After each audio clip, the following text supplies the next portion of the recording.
stellar hat on, which means stellar news. Yep, we've got a bunch of stuff to cover, so let's get right away out of this screen and get into this one. If you stick around to the end, we're gonna talk some pricing. We're gonna highlight some XLM and how it is decoupling from Bitcoin and Ethereum. But first, we gotta go to the heat map. Let's look at it. XLM right now up 4.16% in the last 24 hours, just under 12 cents at 11.9. A broader look across the market sees green, green, green, except for Ethereum. Yep. The merge has done nothing for Ethereum, especially with Ethereum now under fire from Gary Gensler in the SEC saying, hey, post-merge, you guys are very centralized, which means you fall under our jurisdiction. Ethereum right now struggling.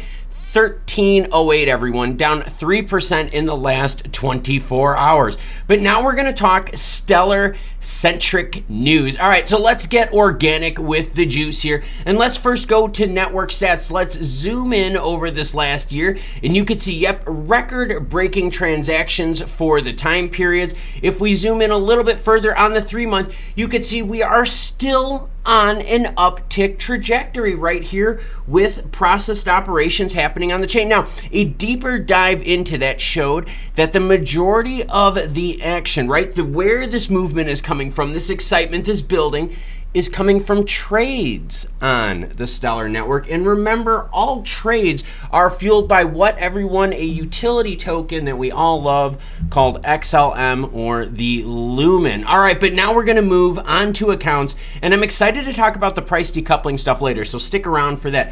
Accounts, over the last 6 months, daily active accounts is starting to see some upward movement. And you can see that represented as well when we move over to the 3-month chart. Now, the one thing that I really want to talk about right now is new assets and trust lines. All right, I'm not worried about seeing a decline in new assets being filed. We learned that the majority of the assets were poop coins, scams, grifts, all that kind of stuff. So for me, I'm not worried about this stat, and honestly, I don't think you should be either. But now we're gonna move on to some money stuff, and then we're gonna get into juicy news, and then we're gonna get into Stellar XLM decoupling from Bitcoin and Ethereum. All right, so let's talk about liquidity pools, money that is on the chain, everyone. All right, so we're sitting right now at $15.2 million. Last year at Meridian 2021, we're sitting right between 25 and 30 million dollars. So we're down about 50% right now that the value is on the chain. Volume right now also within these liquidity pools is quite low. The last big day we had was about 5 weeks ago when we had a $1 million transaction day. If there are certain pools that you are interested in and you're like, hey, what's the liquidity looking like? Are people slowly draining this thing on me? Well, you can check out that and all the other articles because, as always, any article you see in this video will be linked in the description below. So liquidity pools, you're definitely seeing a pullback, and you're definitely seeing a pullback in the activity happening in these liquidity pools. But now we're gonna get on to news, and oh my gosh, how do you keep up with this? All right, so every day, well, honestly, everyone, several times a day, I check on Stellar Twitter, and I'm like, hey, what's going on with the latest? And oh my gosh, it's always new speakers. There's so many new speakers that I can't even make videos to keep up with it. Stellar is doing an amazing job. Now, they've added more videos on YouTube. They've become more active on Twitter. They've started engaging more with their viewers and interested members. These were all critiques we had around Meridian 2021. And in fact, that was one of the questions that Stellar asked was, hey, how can we improve? We sent them those messages. You guys remember that when we were doing that through Meridian 2021 on the chat? Well, everyone, Stellar Development Foundation, listen, they're definitely giving us more of what we want, more news and more information. And if you want to learn about all the speakers and what my strategy is going to be, well, no, I don't really have a strategy. I'm going to watch the whole thing because I want to break it down to you.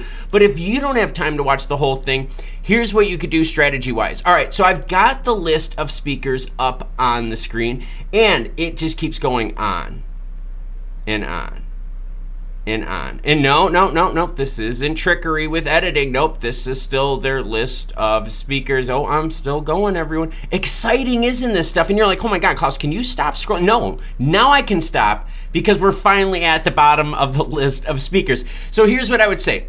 find someone you're interested in, or find a date that you know you can watch. You can then pivot on those dates and see who is talking on that date. So if you're like, hey, I really want to know what Danelle Dixon is saying, well, hey, she's going to be speaking on the 11th, boom, you could watch her then. But if you're like, hey, you know what, I only have time on the 13th though, like I don't think I'm going to be able to see, you know, everyone, boom, scroll to the 13th, see who you can watch. All right, so that's going to be the strategy if you don't have time. Well, but you guys got me, so make sure you hit the subscribe button. Oh, also hit the like button if you like this kind of stellar content. But I'm going to be broadcasting the Meridian 2022 from here in the United States, home base action. But if anything breaks, I'll be sure to share it with you, and I will be making standalone videos covering Meridian 2022. We did it with 2021 coverage where I had it break down every night.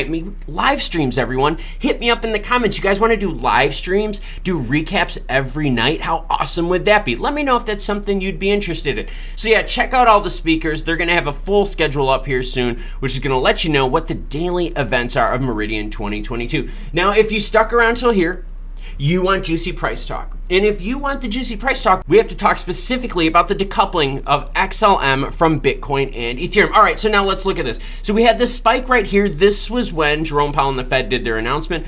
We saw there was some profit taking just above that 11.75, dropped it under 11 cents, which is significant because we saw immediate support right at that 10.9. That was it right there. Boom, started moving it. We are now up just under 12 cents right now at 11.9 cents.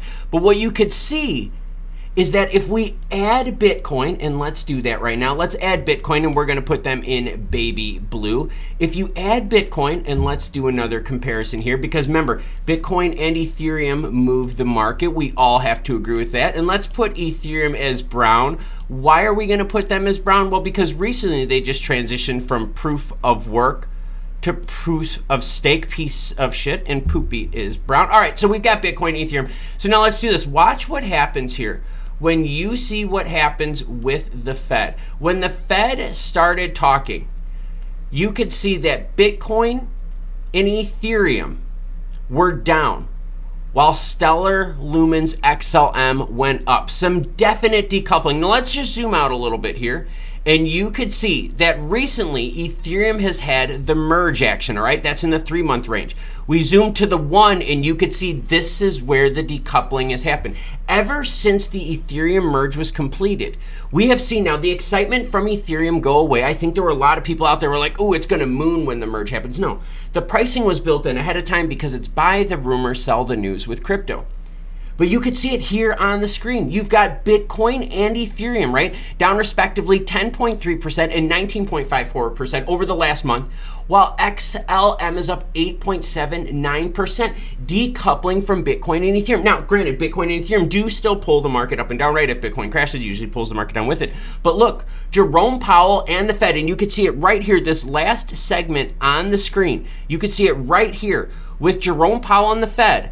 People were bullish on XLM while bearish on Bitcoin and Ethereum, and especially heavily Ethereum. You know, that pricing trend, that is something we're really going to have to follow closely, because the more that we see XLM separating from Bitcoin and Ethereum, the better we're going to see performance related to actual coin and token performance. Yeah, instead of the market moving as one big blob up and down because the bots and the algos are trading it, this may be the start of coins and tokens actually getting priced in to their true performance without the severe tug of Bitcoin and Ethereum. A whole bunch of alts pumped yesterday while Jerome Powell and the Fed were doing their thing. We also got Stellar News adding so many speakers that you guys are like, whoa, Klaus, why are you playing the editing tricks? Nope, that was not editing tricks. That was their full list of speakers, and they're adding people daily to that. So go check out Stellar on their Twitter page. Go check out all the links I've got in the description below. And if you want to learn more about cool XLM stuff, cool Web 3.0 stuff, check out this video right here. Thank you very much for watching. Hope you enjoyed the deep dive on the Stellar News, and have a great day.